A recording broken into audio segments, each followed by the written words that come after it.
सिद्धि किसी को प्राप्त होती है या कुछ भी प्राप्त होता है तो वह उसके मद में फिर कुछ नहीं देखता, किसी को नहीं समझता। प्रभुता पाई काई मद नहीं, संत तुलसीदास जी ने भी कहा। लेकिन बाबा ने अपनी साधना का उपयोग, इस सिद्धि का उपयोग राष्ट्र के कल्याण के लिए किया, लोक कल्याण के लिए किया। उस समय की समाज की बिगड़ती हुई स्थिति को एक देखते हुए कि देश क्यों गुलाम हुआ, क्यों विदेशी आक्रांता सफल हुए।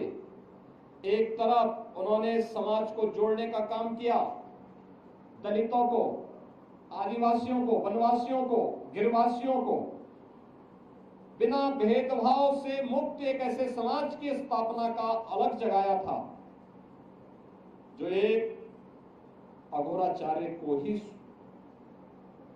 के द्वारा ही संभव था,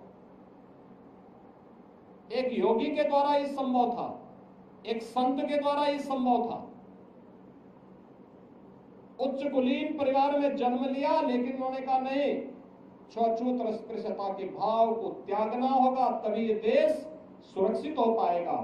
और यहाँ के दलितों को, वनवासियों को, यहाँ के जनजातीय समुदाय को उन्होंने बड़ी संख्या में अपने शिष्य के रूप में स्वीकार करते हुए उनके जीवन को प्रशस्त करने के लिए अनेक कार्यक्रम चलाए।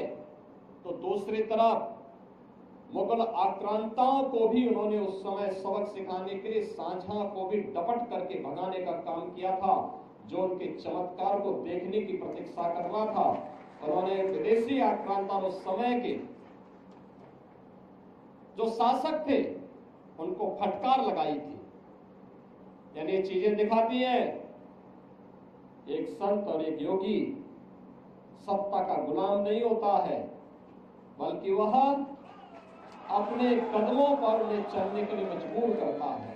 और यही कार्य आज से 425 वर्ष पहले इसी रामगढ़ गांव में जन्मे पूज्य बाबा अघोराचार्य कीनाराम जी महाराज ने अपनी दिव्य साधना के माध्यम से हम सबके सामने प्रस्तुत किया।